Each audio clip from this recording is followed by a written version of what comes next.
এই করো না, মানুষ মারা গেলে দাফন করতে দেরি করো না। বান্দা যদি পাপ করে ফেলে তওবা করতে দেরি করো। এজন্য পাপ করার সাথে সাথে তওবা করার দরকার আছে না নাই? এখন তওবা যে করব কোন সিস্টেমে করব? কোন সিস্টেমে? ভুল হওয়া মাত্রই আপনি অনুতপ্ত হয়ে চোখের পানি ছেড়ে আল্লাহর কাছে মাফ চান, আল্লাহর কাছে ক্ষমা চান, এটার নামই তওবা। আমাদের দেশে হুজুর আইনা তওবা পড়ায়, আছে না নাই? আনন্দপুরে এগুলা নাই, আছে না? কয় ইমাম সাহেবরে নিয়ে আয়, খতিব সাহেবরে নিয়ে আয়, হাফেজ সাহেব হুজুরে নিয়ে আয়, তওবা পড়া। না, তওবা পড়ানো লাগে না, আপনার নিজের তওবা আপনি নিজেই পড়বেন। আপনি অনুতপ্ত হয়ে চোখের পানি ছেড়ে আপনার আল্লাহরে ডাক দেন, ডাক দেয়া মাত্র তিনি সাড়া দেবে। চিল্লায় বলেন ঠিক কিনা? ওলামা ইকরামরা তওবার 5টা শর্ত আরোপ করেছে। এই 5টা শর্তের আলোকে যদি তওবা করেন মুহূর্তের মধ্যেই তওবা কবুল করে নেবে কে? এক নাম্বার শর্ত হচ্ছে আল ইকরা, acknowledgement. You have to acknowledge that you are the great sinner in the world. এই পৃথিবীর সবচেয়ে বড় পাপী। 5টা শর্তের এক নাম্বার হচ্ছে আপনি স্বীকার জান, আল্লাহ আমার চেয়ে বড় পাপী আকাশের নিচে জমিনের উপরে দ্বিতীয়টা নাই। এমন কোনো পাপ নাই যে আমি করি নাই। আমার চেয়ে নাদান, আমার চেয়ে পিশাচ, আমার চেয়ে বড় পাপী দ্বিতীয়টা কেউ। অ্যাকনলেজ ইউর সিন, আপনি আপনার পাপগুলো স্বীকার করেন। Number 1। Number 2, আন-নাদাম, repentance. You have to be repentant for what you have committed from sins. যে পাপ করেছেন এই পাপের জন্য আপনি লজ্জিত হন। আপনি নিজেকে আল্লাহর কাছে ছোট করে পেশ করেন, আল্লাহরে ডেকে বলেন, আল্লাহ আমি আপনার গোলাম, গোলামের ঘরের গোলাম, বান্দির ঘরের গোলাম, আমারে মাফ করে দেন, আমি লজ্জিত, আমি অনুতপ্ত। তাহলে 1 নম্বর শর্ত আপনি ঘোষণা দেন যে আপনি পাপ করেছেন। 2 নম্বর শর্ত আপনাকে অনুতপ্ত হতে হবে যে আল্লাহ আমি পাপ করে ফেলেছি। 3 number, you have to stop what you have committed. যে পাপ আপনি শুরু করেছেন এটা বন্ধ করে দেন। আপনি সুদের জন্য সুদ খাইছেন, আল্লাহর কাছে তওবা করলেন, আবার সুদ খাওয়া চালিয়েও যাচ্ছেন, এই তওবা কবুল হবে? সুদ খাওয়া আগে বন্ধ করেন। আপনি ঘুষ খেয়েছেন, এই ঘুষ খাওয়ার কারণে আপনি আল্লাহর কাছে তওবা করলেন কিন্তু ঘুষ খেয়েই যাচ্ছেন, এই তওবা কবুল হবে? 3 নাম্বার হচ্ছে you have to stop what you have committed. আপনি যেই পাপ করেছেন এটাকে বন্ধ করেন। 4 নাম্বার শর্ত, you have to hate what you have committed. আপনি যেই পাপটা করেছেন এটাকে মন থেকে ঘৃণা করেন, ওইটারে মন থেকে ঘৃণা করতে হবে। 5 নাম্বার শর্ত হচ্ছে you have to determine that you never repeat this sin again. আল্লাহর কাছে ওয়াদা দেন, কমিটমেন্ট দেন যে আল্লাহ পারতপক্ষে আমার জীবনে আর এই কাজটা করব। এই 5টা শর্তের আলোকে তওবা করলে কবুল করবে কে? 1 নম্বরে স্বীকার জান, আল্লাহ আমি পাপী। 2 নম্বরে অনুতপ্ত হন। 3 নম্বরে পাপ কাজটা বন্ধ করে দেন। 4 নম্বরে ওই পাপ কাজটাকে মন থেকে ঘৃণা করেন। 5 নম্বরে আল্লাহর কাছে ওয়াদা দেন আর জীবনেও এই পাপ করব না। এই 5টা শর্তের আলোকে যদি তওবা করেন আপনার তওবা কবুল করে নিবে কে? এজন্য যত পাপ, যত অন্যায় আমরা করি না কেন, আমাদের এই পাপগুলো, অন্যায়গুলো ক্ষমা করার একজন আছে না নাই? তিনি কে? এজন্য সব সময় তওবা করতে রাজি আছেন তো? প্রতিদিন শত শতবার তওবা করতে রাজি আছেন? প্রতিদিন শত শতবার ইস্তেগফার পড়তে রাজি আছেন? বিশ্বনবী প্রতিদিন 70 বারেরও বেশি ইস্তেগফার পড়তেন। শুধু টয়লেটে যে মুহূর্তে থাকতেন ওই মুহূর্তে পড়তেন না। টয়লেটে ঢুকার মুহূর্তে বিশ্বনবী ইস্তেগফার পড়তে পারতেন না, তাই টয়লেট থেকে বেরোয়েই তিনি ইস্তেগফার পড়তেন। তিনি পড়তেন গফরানাক। কি পড়তেন? গফরানাক মানে হলো আস্তাগফিরুল্লাহ। গফরানাক মানে কি? গফরানাক মানে আল্লাহ আমি আপনার ক্ষমা চাই, মানে আস্তাগফিরুল্লাহ। আবার বিশ্বনবী বলতেন মান লাযামাল ইস্তিগফার জাআলাল্লাহু লাহু মিন কুল্লি দিকিন মাখরাজা। যে ব্যক্তি সব সময় ইস্তেগফারের সাথে লেগে থাকে তাকে সব সময় বিপদ থেকে মুক্তি দিবে কে? আমাদের জীবনে বিপদ আছে না নাই? কত ধরনের বিপদ। যে কোনো সময় অসুস্থ হয়ে যেতে পারি, যে কোনো সময় দুর্ঘটনার কবলে পড়তে পারি, যে কোনো সময় গুম হয়ে যেতে পারি। কথা কন, এদেশে গুম টুম নাই মনে হয়, ক্রস ফায়ার নাই। কে কোন সময় গুম, কে কোন সময় নাই, কোনো ঠিক নাই। আল্লাহ বিশ্বনবী বললেন মান লাজিমাল ইস্তিগফার জাআলাল্লাহু লাহু মিন কুল্লি দিকিন মাখরাজা। সব সময় যে ইস্তিগফারের সাথে আঠার মতো লেগে থাকবে আল্লাহ তাআলা তাকে বিপদ থেকে সব সময় মুক্তি দান করবেন। সুবহানাল্লাহ পড়েন। 2 নম্বরে বিশ্বনবী বললেন অমিন কুল্লি হাম্মিন ফারাজা। ওই ব্যক্তিকে রব্বুল আলামিন সব ধরনের দুশ্চিন্তা থেকে মুক্তি দিয়ে দিবেন। আমাদের জীবনে দুশ্চিন্তা আছে না নাই? টেনশন নাই কার কার? হাত তোলেন তো। যে হুজুর আমার কোনো টেনশন নাই। আপনার টেনশন নাই, মাশাআল্লাহ। আমার সাথে দেখা করবেন আলোচনার পরে। টেনশন ছাড়া মানুষ আছে? বাঁচার টেনশন, মরার টেনশন, কবরের টেনশন, ক্যারিয়ারের টেনশন, বিদ্যুৎ বিলের টেনশন, গ্যাসের বিলের টেনশন, বাড়ি ভাড়ার টেনশন আছে না নাই? বিশ্বনবী বললেন টেনশন ছাড়া মানুষ নেই। সব সময় আঠার মতো যে ইস্তেগফারের সাথে লেগে থাকবে তাকে টেনশন মুক্ত করে দিবে কে? 3 নাম্বার, ওয়ারযুকহু মিন হাইসু লা ইয়াহতাসিব, এমন জায়গা থেকে আল্লাহ তাআলা রিজিকের ব্যবস্থা করে দিবেন সে কল্পনাও করতে পারবে না। আমি নিজে এটার প্রমাণ পেয়েছি। অনেক অনেক সময় আমি কল্পনাও করি নাই যে এখান থেকে আমার রিজিকের ব্যবস্থা হতে পারে। এমন পরিমাণে রিজিকের ব্যবস্থা এসেছে 2 হাতে নিয়েও কুলাতে পারি নাই। এজন্য সব সময় চলতে ফিরতে উঠতে বসতে ইস্তেগফারের সাথে লেগে থাকার দরকার আছে না নাই? আবার বিশ্বনবী বললেন সদা সর্বদা যারা সব সময় ইস্তেগফার পড়বে আল্লাহর পক্ষ থেকে কোনো আযাব গজব তাদের উপর পাকড়াও হবে না। ওয়া মা কানাল্লাহু মুআযযিবাহুম ওয়া হুম ইস্তাগফিরুন। সুবহানাল্লাহ। যতক্ষণ তুমি ইস্তেগফার পড়বে আল্লাহর পক্ষ থেকে প্রোটেকশন আছে না নাই? তাহলে 4টা জিনিস পেলেন। 1 নম্বরে বিপদ থেকে মুক্তি দিবে কে? টেনশন মুক্ত করে দিবে কে? রিজিকের ব্যবস্থা করে দিবে কে? আল্লাহর আযাব আর গজব থেকে আপনার হেফাজতে রাখবে কে? ইস্তেগফার পড়ার 5 নাম্বার ফজিলত হচ্ছে সব সময় ইস্তেগফার পড়লে আপনি মুস্তাজাবুদ দাওয়া হয়ে যাবেন। কি হয়ে যাবেন? মানে দোয়া করলেই কবুল করবে কে? মুস্তাজাবুদ দাওয়া, এই টার্মিনোলজি, এই পরিভাষাটাকে আজকে প্রথম শুনলেন? খেয়াল রাখবেন, মুস্তাজাবুদ দাওয়া মানে এমন ব্যক্তি যেই ব্যক্তি দোয়া করতে দেরি কিন্তু দোয়া কবুল হতে দেরি হয়। হাত তুলে দোয়া করতে দেরি, মুহূর্তেই দোয়া কবুল করে নেয় কে? আপনি যদি সব সময় ইস্তেগফারের আমলটা করেন আপনারে মুস্তাজাবুদ দাওয়া বানিয়ে ফেলবে কে? আপনারা ইমাম আহমদ ইবনে হাম্বলের নাম শুনেছেন? আমাদের ইসলামে 4টা মাযহাবের প্র্যাকটিস আছে, অনুশীলন। হানাফি, শাফিঈ, মালিকি। 4 নাম্বারটা কথা কন। আরো অনেক মাযহাব আছে কিন্তু এই 4টা মাযহাব বেশি প্রসিদ্ধ। গোটা বিশ্বের মানুষগুলো কোরআন সুন্নাহর আলোকে যে আমলগুলো করে এটা 4টা মাযহাবের রেফারেন্সের সাথে কোনো না কোনো ভাবে মিলে যায়। এটার প্রথমটা হচ্ছে হানাফি, দ্বিতীয়টা শাফিঈ, তৃতীয়টা 4 নাম্বারটা সবাই বলেন কি নাম? হাম্বলি। ইমাম আহমদ ইবনে হাম্বল এই মাযহাবের ধারক বাহক প্রতিষ্ঠাতা। তিনি ছিলেন জগৎ বিখ্যাত মুহাদ্দিস। ওনার পুরো জীবনটা উনি হাদিস সংগ্রহের কাজে ব্যয় করেছেন এবং একক স্বতন্ত্র হাদিসের গ্রন্থ হিসেবে পৃথিবীর সবচাইতে বড় যে হাদিসের কিতাব ওইটার নাম হচ্ছে মুসনাদে আহমদ ইবনে হাম্বল। যারা আলেম ওলামা আছেন জানেন না? মুসনাদে আহমদ ইবনে হাম্বল, এটার মধ্যে প্রায় 40,000 হাদিসের কম্পাইলেশন আছে। সুবহানাল্লাহ, বাড়িতে গিয়ে বললেন এত বিশাল হাদিসের গ্রন্থের রচয়িতা। ওনার শেষ জীবনে উনি হাদিস সংগ্রহের জন্য সফর করতেন। শীতের এক রাতে তিনি সফরে বেরিয়েছেন। এক মসজিদে মাগরিব আর এশার সালাত পড়ে তিনি ভাবলেন ফজরের সালাত এই মসজিদে পড়ে সকালবেলা বেরোবো, যেহেতু বাইরে শীত কই আর যাব। ব্যাগ থেকে কাঁথা বের করে হাদিস পড়তে শুরু করেছেন আর ভাবলেন হাদিস পড়তে পড়তেই রাতটা কাটিয়ে দিব। কিন্তু মসজিদের দারোয়ান এসে বলে, মুরব্বী মসজিদে তো থাকা যাবে না, আপনি বেরোন। আহমদ ইবনে হাম্বল অনুনয় বিনয় করলেন যে তোর কাছে হাত জোর করে ক্ষমা চাই বাবা, এই শীতের রাতে আমারে বের করে দিস না, আমি রাতটা মসজিদে কাটাতে চাই। আমি ফজরের নামাজেরও মুসল্লি এই মসজিদের, আমি ফজর পরে তারপরে যাব। দারোয়ান সে না ছোট বান্দা, সে বলে না মসজিদে থাকতে পারবেন না, বেরোন, না বেরোলে গাঠি সহ ঘাট ধাক্কা দিয়ে বের করে দেব। চিনতে পারে নাই যেটা মুহাদ্দিসুদ দাহার, এ যুগের সর্বশ্রেষ্ঠ মুহাদ্দিস ইমাম আহমদ ইবনে হাম্বল।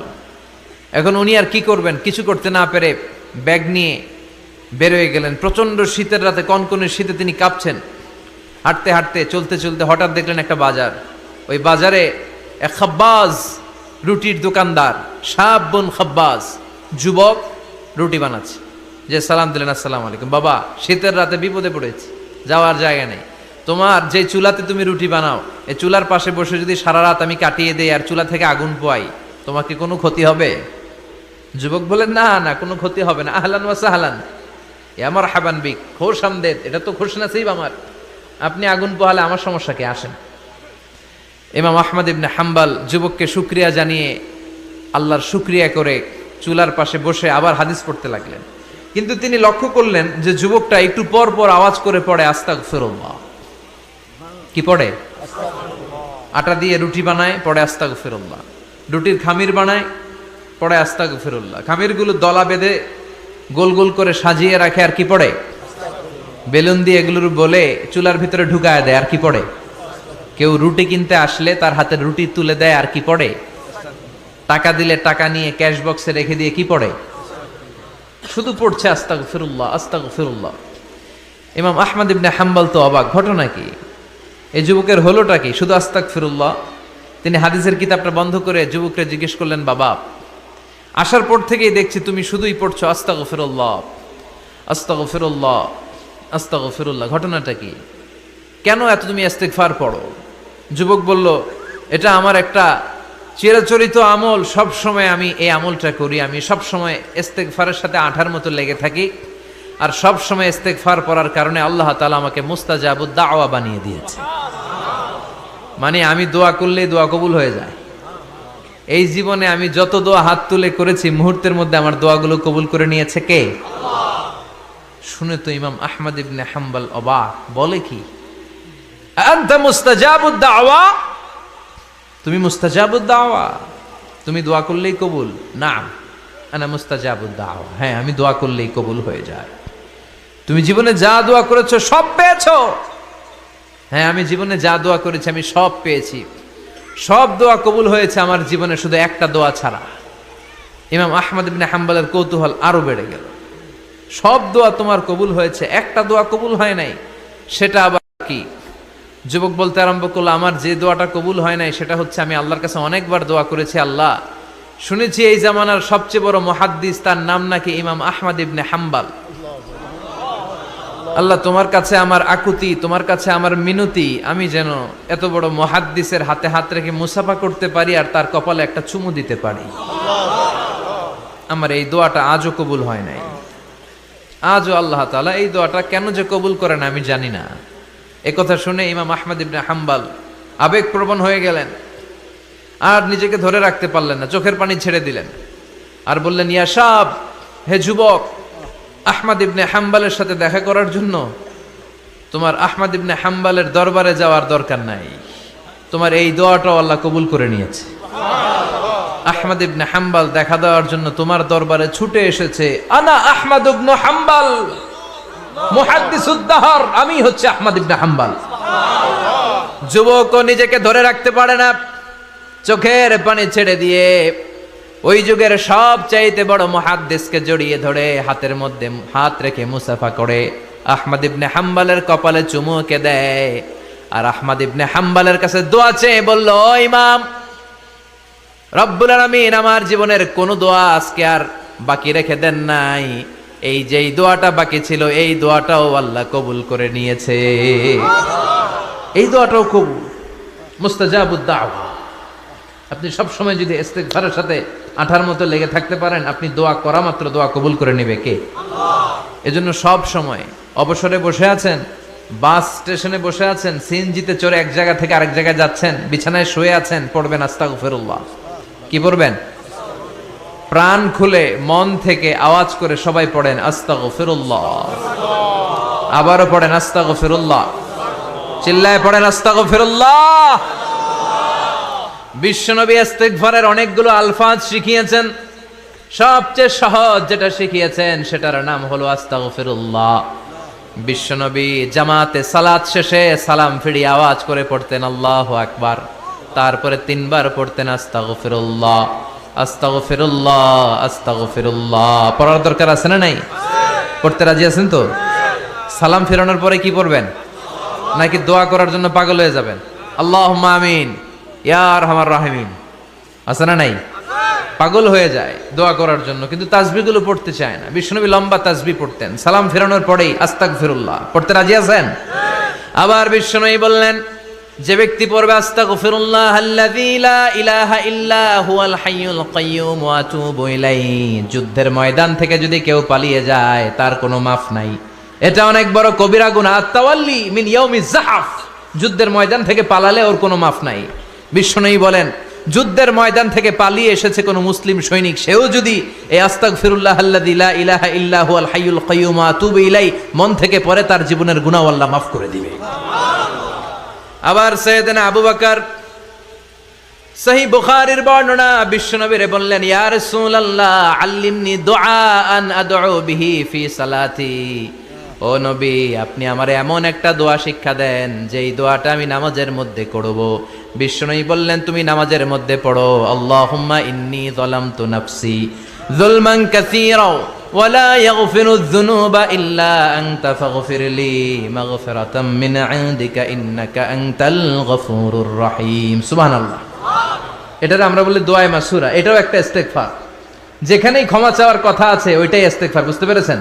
আল্লাহুম্মা ইন্নী যালামতু নাফসি, ও আল্লাহ অনেক জুলুম করেছি, যুলমান কাসীরা, জুলুমের শেষ নাই, ওয়ালা ইয়াগফিরুয যুনুবা ইল্লা আনতা, আপনি ছাড়া এই জুলুম আর পাপ ক্ষমা করার কেউ নাই, ফাগফিরলি মাগফিরাতাম মিন ইনদিক, নিজ গুণে আমার গুনাহ ক্ষমা করে দেন, ওয়ালা ইয়াগফিরুয যুনুবা ইল্লা আনতা, আপনি ছাড়া গুনাহ ক্ষমা করার দ্বিতীয় কেউ নাই।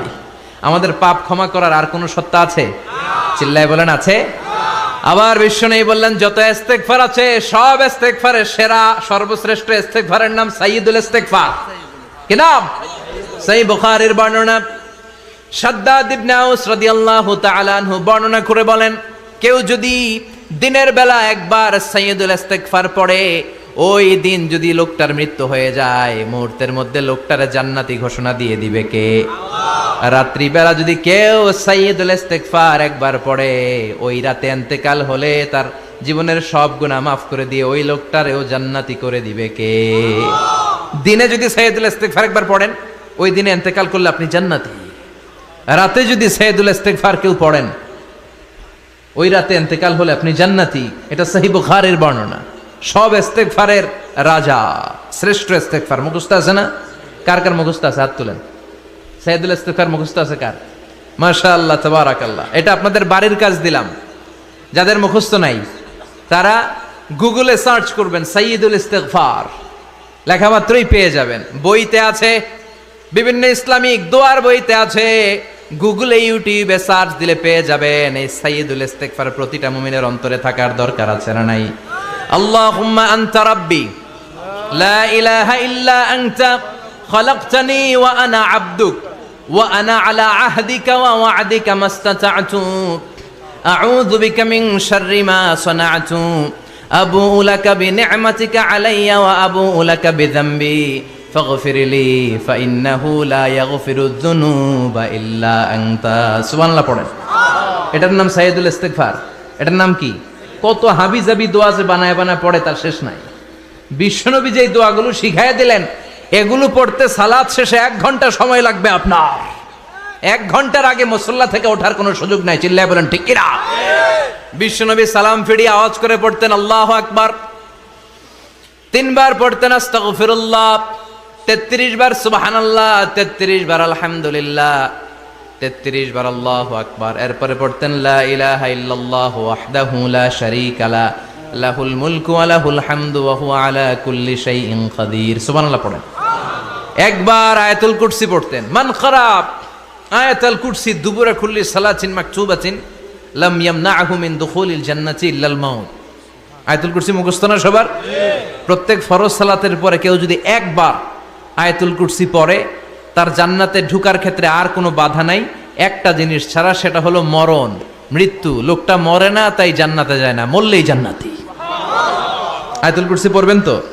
সালাত শেষে বিশ্বনবী বলতেন আল্লাহুম্মা ইন্না নাসআলুকাল হুদা ওয়াত তুকা ওয়াল আফাফা ওয়াল গিনা আল্লাহুম্মা আ'ইন্না আলা যিকরিকা ওয়া শুকরিকা ওয়া হুসনি ইবাদাতিক اللهم لا مانع لما أعطيت ولا معطي لما منعت ولا ينفع ذا الجد منك الجد اللهم حبب إلينا الإيمان وزينه في قلوبنا وكره إلينا الكفر والفسوق والعصيان وجعلنا من الراشدين سبحان الله পড়ে। অভাব নাই, সহি দোয়ার অভাব নাই। এগুলো থুইয়া বানায় বানায় আন্দাজে মান্দাজে দোয়া কালাম পড়ে। এজন্য মাসনুন যে দোয়াগুলো আছে এগুলো পড়বেন তো? সাইয়্যিদুল ইস্তেগফার মুখস্থ করবেন। কথা দিছেন তো? কথা দিছেন? কারা কারা মুখস্থ করবেন হাত তুলে আমার আল্লাহর দেখান। রাজি আছেন মুসলমান? আল্লাহ সবাইকে কবুল করুন, আমরা পড়ি আমিন। আবার আল্লাহ বললেন ওয়াল মুস্তাগফিরিনা বিল আসহার, ওয়াল মুস্তাগফিরিনা বিল আসহার, আমার প্রিয় বান্দারা শেষ রাতে চোখের পানি ছেড়ে তাহাজ্জুদের নামাজে যায়, নামাজ ভিজায়, আর শেষ রাতে ইস্তেগফার পড়ে, ঠিক কিনা? তাহাজ্জুদের যায় নামাজে মরণ দিও প্রভু আমায়, একামতে দিনের কাজে কবুল করে নিও আমায়। তাহাজ্জুদের যায় নামাজে মরণ দিও প্রভু আমায়, একামতে দিনের কাজে কবুল করে নিও আমায়। সুবহানাল্লাহ পড়ে। যেই নবীর কোনো পাপ নাই, যেই নবীর কোনো অন্যায় হয় নাই, গুনাহ হয় না, ওই নবীকেও আল্লাহ ইস্তেগফার করার অর্ডার করেছেন। রব্বুল আলামিন বলেন ফাসাব্বিহ বিহামদি রাব্বিকা ওয়াস্তাগফিরহু ইন্নাহু কানা তাওয়াবা। ফাসাব্বিহ, নবী তাসবিহ পড়েন, বিহামদি রাব্বিকা, রবের নামে, রবের প্রশংসার তাসবিহ পড়েন, ওয়াস্তাগফিরহু, তার কাছে ক্ষমা চান, ইস্তেগফার পড়েন, ওয়াস্তাগফিরহু, ফাসাব্বিহ বিহামদি রাব্বিকা ওয়াস্তাগফির। ও নবী আপনি ইস্তেগফার পড়েন। যে নবীর কোনো গুনাহ নাই, ওই নবীকে যদি আল্লাহ ইস্তেগফার পড়ার অর্ডার করতে পারেন, আমাদের ইস্তেগফার পড়ার দরকার আছে না নাই? প্রতিদিন কম করে 100 বার ইস্তেগফার পড়বো। কয়বার? চিল্লায় বলেন কয়বার? আওয়াজ করে সবাই আবার পড়েন আস্তাগফিরুল্লাহ, আর জোরে পড়েন আস্তাগফিরুল্লাহ। এজন্য পাপ হোক, অন্যায় হোক, শয়তানের ওয়াসওয়াসায় পড়ে নামাজ ছেড়ে দিয়েছি, মিথ্যা কথা বলেছি, আব্বা আম্মার সাথে বেয়াদবি করেছি, জুলুম করেছি, মুহূর্তেই চোখের পানি ছেড়ে 2 রাকাত নামাজ পড়ে তওবা করে ইস্তেগফার পড়ে ক্ষমা চাইবো কার কাছে? চিল্লায় বলেন কার কাছে? এগুলো হচ্ছে মুমিনের হাতিয়ার। এই তওবা, এই ইস্তেগফার, this is the weapon of believers. এগুলো বিশ্বাসীদের হাতিয়ার। তলোয়ার, ড্রোন হামলা, মিসাইল, AK-47 এগুলো আমাদের হাতিয়ার নয়। আমাদের আসল হাতিয়ার হচ্ছে তওবা, আমাদের আসল হাতিয়ার হচ্ছে ইস্তেগফার, আমাদের আসল ওয়েপন হচ্ছে জিকির। চিল্লায় বলেন ঠিক কিনা? আর জিকিরটা হতে হবে একজনের নামে। চিল্লায় বলেন তিনি কে? ওয়াযকুর রাব্বাকা ফি নাফসিকা তাদাররুআ ওয়া খীফা ওয়া দুনাল জাহরি বিল কওলি বিল গুদুমি ওয়াল আসাল ওয়া লা তাকুম মিনাল গাফিলিন। আল্লাহ বললেন ওয়াযকুর রাব্বাকা ফি নাফসিকা তাদাররুআ ওয়া খীফা, আল্লাহর জিকির করো, আল্লাহর নাম জপ মনে মনে, বিনয়ের সাথে, গোপন ভাবে, চিৎকার চেঁচামেচি করো না। কিন্তু আমাদের জিকিরের ভেতরে চিৎকার চেঁচামেচি আছে না নাই? আমরা মাহফিলের মধ্যে মাঝে মাঝে লা ইলাহা ইল্লাল্লাহর জিকির করাই না আওয়াজ করে, এটা হচ্ছে তালিমান, তালিমের জন্য জায়েজ আছে। কিন্তু শ্রেষ্ঠ জিকির হচ্ছে একা একা জিকির করা। আল্লাহ বললেন তাদাররুআ ওয়া খীফা, কোরআনের আয়াত, তাদাররুআ ওয়া খীফা, with full of humility and humbleness, বিনয়ের সাথে জিকির করো। খীফা, গোপনে গোপনে, দুনাল জাহারি বিল কওল, চিৎকার না করে। কিন্তু চিৎকার করে লাফিয়ে লাফিয়ে জিকির করে দেশে আছে না নাই? কথা বলেন। ইন্নাল্লাহা জামিল ওয়া ইউহিব্বুল জামাল, আল্লাহ নিজে সুন্দর, আর সব সুন্দরকে আল্লাহ পছন্দ করেন। দেখবেন এদেশে কিছু জিকির আছে, ওইটার মধ্যে আল্লাহর নাম বোঝা যায় না, আছে না নাই? হুই হাই করে লাফালাফি করে, এই যে হুই হুই হুই হুই যে করে, এই হুই হুই এর মধ্যে আল্লাহর নাম আছে? কথা কন। যেই শব্দে আল্লাহর নাম নাই, ওটা দিয়ে জিকির করা যাবে? কত ধরনের ভয়ঙ্কর জিকির। আবার জিকিরও করে বাঁশের উপরও লাফায়। যিনি জিকির পরিচালনা করে তার কাঁধের উপর যে চেপে বসে, আছে না নাই? এটা কি জিকিরের সৌন্দর্য? কথা বলেন। আমরা জিকির করব ওই পন্থায় যে পন্থায় বিশ্বনবী করেছেন, সাহাবারা করেছেন। বিশ্বনবী জিকির করতেছেন, সাহাবারা জিকির করতে করতে বিশ্বনবীর কান্দে উঠছে, আছে না হাদিসে? সাহাবারা জিকির করতে করতে খেজুর গাছের চূড়ায় উঠেছে। কথা বলেন। জিকিরের মধ্যে সৌন্দর্য আছে না নাই? এজন্য জিকিরের সৌন্দর্যগুলো অবলম্বন করে যেন আমরা আল্লাহরে ডাকতে পারি। চিল্লায় বলেন ঠিক কিনা?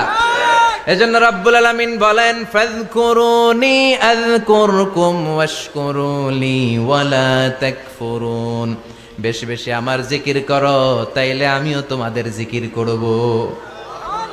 আমরা আল্লাহরে ডাকলে আল্লাহ নাকি আমগরে ডাকে? ভাল লাগে?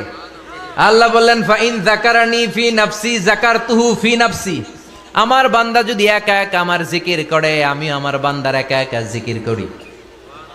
আমার বান্দা যদি মহাসম্মেলনে মহাসমাবেশে সবাই রে নিয়ে আমারে ডাকে, আমি এর চাইতো শ্রেষ্ঠ একটা মহাসম্মেলন ফেরেশতাদেরকে নিয়ে করে আমার বান্দার জিকির করি। ওয়া ইন তাকাররাবা ইলাইয়া শিবরান তাকাররাবতু ইলাইহি যিরাআন। আমার কোন বান্দা আমার দিকে যদি 1 বিঘত এগিয়ে আসতে চায়, আমি আমার বান্দার দিকে 1 হাত এগিয়ে যেতে চাই। আমার বান্দা যদি আমার দিকে 1 হাত এগিয়ে আসে, আমি আমার বান্দার দিকে 2 হাত এগিয়ে যাই। ওয়া ইন আতানি ইয়ামশি আতাইতুহু হারওয়ালা। আমার বান্দা যদি আমার দিকে হেঁটে হেঁটে আসতে চায়, আমি আমার বান্দার কাছে দৌড়ে দৌড়ে যাই।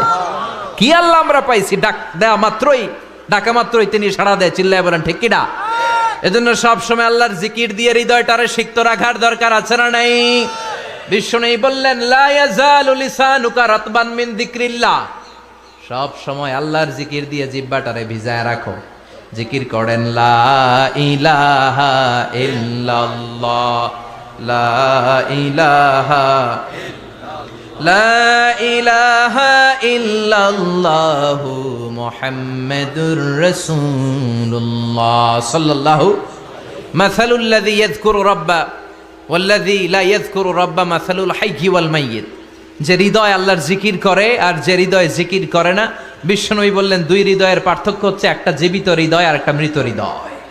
এখন আপনার হৃদয়কে আপনি কি জিন্দা রাখতে চান না মুর্দা বানাতে চান? আবার আল্লাহ বললেন আলা বিযিকরিল্লাহি তাতমাইন্নুল কুলুব। দুনিয়ার কোন জিনিস দিয়ে কলবের পরিচ্ছন্নতা হয় না। দুনিয়ার কোন জিনিস দিয়ে কলব পরিচ্ছন্ন হয় না, কলবের খাদ্য হয় না। কলবের খাদ্য হয় একটা জিনিস দিয়ে, সেটা কি? আল্লাহর জিকির। এজন্য কলবের মধ্যে কি বসাবেন? নাকি আয়না? আয়না বসাইয়া দে মোর কলবের ভিতর বাবারে। কথা কন। আয়না বসাইতে চাই, আছে না নাই? তোর বাবার কলবেই তো আয়না নাই, তোরে কি আয়না দিব? বিশ্বনবী কলবে আয়না বসাইছে? সাহাবারা আয়না বসিয়েছে? আবু হানিফা কলবের ভেতরে আয়না বসিয়েছে? ইমাম শাফিঈ কলবে আয়না বসিয়েছে? কলবে আল্লাহর জিকির ছাড়া কোনো আয়না ফায়না বসানো চলবে না। চিৎকার করে বলেন ঠিক কিনা? আবার বিশ্বনবী বললেন আফদালুয যিকরি লা ইলাহা ইল্লাল্লাহ। জিকিরের জগতে যত জিকির আছে, শ্রেষ্ঠ জিকির হলো লা ইলাহা ইল্লাল্লাহ। মান ক্বালা লা ইলাহা ইল্লাল্লাহ সিদকান মিন কলবিহি দাখালাল জান্নাহ। ঈমানের সাথে ইখলাসের সাথে একবার কেউ যদি লা ইলাহা ইল্লাল্লাহ পড়ে, তার জন্য জান্নাতকে ওয়াজিব করে দিবে কে? এটার নাম কালিমাতে তাইয়্যিবা। কি নাম? দারাবাল্লাহু মাসালান কালিমাতান তাইয়্যিবাতান কাশাজারাতিন তাইয়্যিবা আসলুহা সাবিতুন ওয়া ফারউহা ফিস সামা। এই লা ইলাহার নাম আল্লাহ দিলেন কালিমায়ে তাইয়্যিবা। কি নাম? কথা কোন। ঝিনুকের ভেতর লুকিয়ে থাকে যেমন মতি, ঝিনুকের ভেতর লুকিয়ে থাকে যেমন মতি, কালমা শাহাদাতে আছে আল্লাহর জ্যোতি, কালমা শাহাদাতে আছে আল্লাহর জ্যোতি। পড়েন সবাই। ঝিনুকের ভেতর লুকিয়ে থাকে যেমন মতি, ঝিনুকের ভেতর লুকিয়ে থাকে যেমন মতি, কালমা শাহাদাতে আছে আল্লাহর জ্যোতি, কালমা শাহাদাতে আছে আল্লাহর জ্যোতি। সুবহানাল্লাহ পড়েন। তাহলে জিকিরের জগতে সবচেয়ে শ্রেষ্ঠ জিকিরের নাম, চিল্লায় বলেন কি নাম? সাইয়েদনা মুসা আলাইহিস সালাম আল্লাহর ডেকে বললেন মাবুদ। সহিহ ইবনে হিব্বান, মুস্তাদরেকে হাকিম, 2টা সহিহ হাদিসের গ্রন্থে হাদিসটা এসেছে। সাইয়েদনা আবু সাঈদ আল খুদরি হাদিসের বর্ণনাকারী। বিশ্বনবী বললেন মুসা আলাইহিস সালাম আল্লাহর ডেকে বললেন আল্লাহ আল্লিমনি কালিমাতান আদউ বিহা। ও আল্লাহ, এমন একটা স্পেশাল জিকির আপনি আমারে শিক্ষা দেন, এই জিকির দিয়ে আমি আপনারে ডাকবো। এই জিকিরটা জানবে শুধু আমি, আর জানবেন আপনি, দুনিয়ার কেউ জানবে না। এমন একটা জিকির শিখান যে জিকিরটা কেউ জানে না, জানবে শুধু আমি আর জানবেন আপনি। কথা শুনতেছেন? প্রশ্ন করছে কে? হ্যাঁ, আল্লাহ প্রশ্ন করছে। প্রশ্ন করেছে কে? মুসা আলাইহিস সালাম। করেছে কার কাছে? শ্রেষ্ঠ একটা জিকির শিখায় দেন যেটা শুধু আমি করবো আর কেউ করতে পারবেন। আল্লাহ বললেন মুসা পড়ো লা ইলাহা। মুসা আলাইহিস সালাম বললেন, আল্লাহ জিজ্ঞেস করলাম কি আর কইলেন কি? লা ইলাহা ইল্লাল্লাহ এটা তো জাতীয় জিকির।